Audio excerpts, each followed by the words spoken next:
Hello guys, sekarang masa pukul 12.17. Hari ini saya nak buat satu mini vlog bawa korang pergi pasang salah satu rumah customer saya. So, tanpa membazir masa, let's go!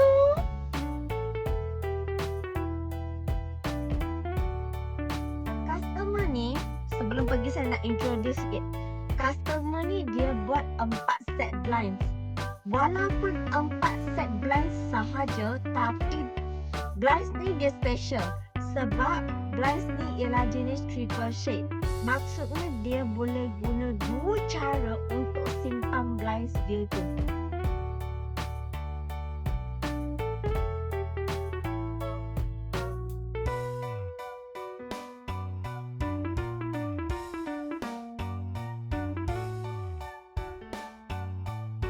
Settle satu rumah customer. Saya pernah sampai office. Nampak tak? Walaupun customer ni dia pilih 4 set blinds sahaja, tapi sebenarnya blinds ni dia ada pelbagai-bagai jenis.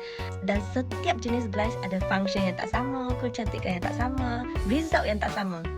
Customer saya hari ini dia akan pilih triple shade ni pun bukan sahaja sebab kecantikan dia, pun sebab function dia.